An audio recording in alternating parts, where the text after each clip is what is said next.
കഴിയും. നമ്മൾ എന്ത് പ്രവൃത്തി ചെയ്യണമെങ്കിലും ഈശ്വരാർപ്പണമായിട്ട് ചെയ്താൽ അത്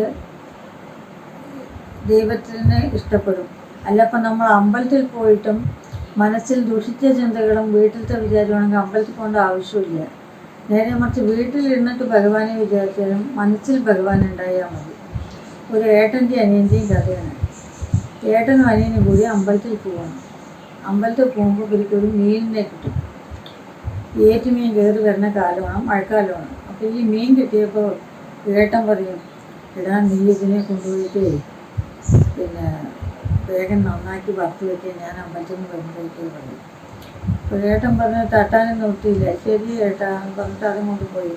ആ കുട്ടിയുടെ മനസ്സ് മുഴുവനെ ഞാൻ എന്തൊരു പാവിയാണ്, എനിക്ക് ഈ മീനെ നന്നാക്കിയിട്ട് ആ ശവത്തിനെ വറുക്കാൻ നോക്കിയാണ് എനിക്ക് തോന്നുന്നു. ഏട്ടനും ഇപ്പം അവിടെ ദീപാരാധനയും ചെയ്ത് ആ ഭഗവാനെയും കണ്ടിങ്ങനെ നിൽക്കുന്നുണ്ടാവും.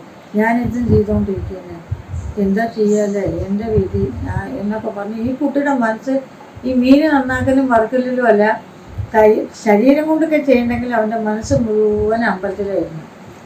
ഈ ഏട്ടനോ ഈ ആച്ചക്കനും ഇപ്പോൾ അവിടെ പോയി അതൊക്കെ മീനൊക്കെ വറുത്ത് പകുതിയൊക്കെ തിന്ന് തീർത്തിണ്ടാവും പോകുമ്പോഴേക്കും എന്ന് പറഞ്ഞാൽ ഇയാളുടെ മനസ്സ് മുഴുവന് വീട്ടിൽ മീനിലാണ്, ഈ കുട്ടിയുടെ മനസ്സ് മുഴുവന് അമ്പലത്തിലാണ്. അങ്ങനെ ഇവൻ ഒന്നും തൊട്ട് നോക്കിയിട്ടില്ല. അവൻ്റെ മനസ്സ് മുഴുവൻ ദേവിയാണ്, ഇവൻ്റെ മനസ്സ് മുഴുവൻ മീനുമാണ്. അവസാനം ഇവിടെ വന്നപ്പോൾ പിന്നെ ഏട്ടനെ വറുത്ത് വെച്ചിട്ടുണ്ട്. ഏട്ടനൊക്കെ നന്നായി തൊഴുതില്ലേ, എനിക്ക് തൊഴുകാൻ പറ്റിയില്ലല്ലോ, എന്താ ചെയ്യുക. എന്നാലും ഞാൻ എൻ്റെ മനസ്സുകൊണ്ട് ഞാൻ അമ്മയും ദേവിയെ കാണും ചെയ്തു, ദീപാരാധനയും കണ്ടു. ഏട്ടന് എന്നെ ഈ പണി ചെയ്തിട്ട് എന്നെ അങ്ങോട്ട് അയക്കായിരുന്നില്ല. അത് സാരമില്ലടാ, നീ മീനൊക്കെ മുഴുവനും എടുത്തു വെച്ചില്ലേ, തിന്നിട്ടൊന്നുമില്ലല്ലോ. ഓ ഞാൻ മീൻ തിന്നിയല്ലേ, പിന്നെ എനിക്ക് അങ്ങോട്ട് വരാൻ പറ്റാത്ത വിഷമത്തിൽ ഞാൻ എൻ്റെ മനസ്സ് മുഴുവൻ അവിടെ ആയിരുന്നു. ഏട്ടനല്ലേ എന്നെ എന്തിനും പറഞ്ഞു വെച്ചവർ. അങ്ങനെ അവർ കഴിഞ്ഞു. കുറേ കാലം കഴിഞ്ഞു, അവർ വയസ്സായി മരിച്ചു.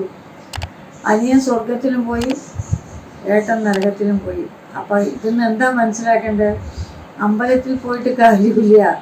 അമ്പലത്തിൽ പോകുന്നത് മനസ്സ് ശുദ്ധമായിട്ട് ഭഗവാനെ മാത്രം വിചാരിച്ച് പോകണം.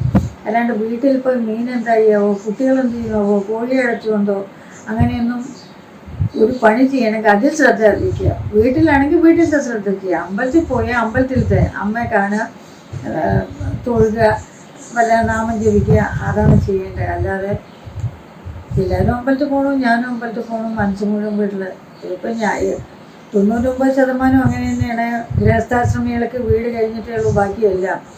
അപ്പം അമ്പലത്തിൽ പോയാലും അയ്യോ ഞാൻ വാതിൽ കൂട്ടിയിട്ടുണ്ടോ എന്തോ, കുട്ടികൾ വന്നിട്ട് പുറത്ത് നിൽക്കുമെന്തോ, ഇതൊക്കെ ആയിരിക്കും അമ്മമാരുടെ വിചാരം. അപ്പോൾ അച്ഛന്മാരുടെ വിചാരം അവർ ആ പിള്ളേരെ ശ്രദ്ധിക്കുന്നുണ്ടോ, പിള്ളേർ സ്കൂളിൽ വരുമ്പോൾ അവളവിടെ ഉണ്ടാവും. അങ്ങനെ ഗൃഹസ്ഥാശ്രമികളായ ആണുങ്ങൾക്കും പെണ്ണുങ്ങൾക്കും വീട്ടിലത്തെ ചിന്തകൾ തന്നെ കൂടുതലുണ്ടാവുള്ളൂ. പക്ഷെ അതൊക്കെ മാറ്റി വെച്ചിട്ട് അമ്പലത്തിൽ ദൈവത്തിൻ്റെ അടുത്ത് പോകുമ്പോഴെങ്കിലും ഈ ചിന്തകളൊക്കെ മാറ്റിയിട്ട് ആ ഒരു 5 മിനിറ്റെങ്കിലും ഭഗവാനിൽ മനസ്സർപ്പിക്കുക. അപ്പോൾ ഭഗവാൻ നമ്മളെ രക്ഷിക്കും. നമ്മൾ ഒരു കാലടി അങ്ങോട്ട് വെച്ചാൽ ഭഗവാൻ 2 കാലടി നമ്മുടെ അടുത്തേക്ക് വരുന്നതാണ് ഇതൊക്കെയുള്ള സന്യാസിമാരൊക്കെ നമുക്ക് പറഞ്ഞു തന്നിരിക്കണം. പക്ഷെ നമ്മളൊരു കാലം അങ്ങോട്ട് വെക്കാൻ കൂട്ടാക്കില്ല, അപ്പം ദൈവം വരില്ല. അതുകൊണ്ട് നമ്മൾ എപ്പോഴും ദൈവത്തിനെ വിചാരിച്ചിട്ട് മനസ്സിൽ നടക്കാൻ വയ്യെങ്കിലും വീട്ടിലിരുന്ന് ചെയ്യുക.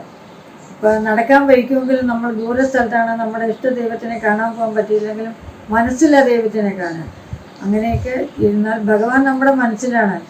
അല്ലാണ്ട് അപ്പോൾ അവിടെ പ്രതിമയാണല്ലോ, അത് ഭഗവാനാണെന്ന് തോന്നിക്കുന്നത് നമ്മുടെ മനസ്സല്ലേ. അപ്പോൾ മനസ്സിൽ എപ്പോഴും ദൈവത്തിനെ വിചാരിക്കുക. അപ്പോൾ ആ ഏട്ടൻ്റെയും അനിയൻ്റെയും കഥ ഓർമ്മിക്കുക. കാരണം ഈ മീൻ വറുത്ത ആൾ സ്വർഗത്തിലും പോയി, അമ്പലത്തിൽ പോയി ആൾ നരകത്തിലും പോയി. അപ്പോൾ അതിന് എന്താ മനസ്സിലാക്കേണ്ടത്? മനസ്സാണ് കാര്യം. എന്ത് ചെയ്യണോ, എങ്ങനെ ചെയ്യണോ, അതാണ്. ഹരി.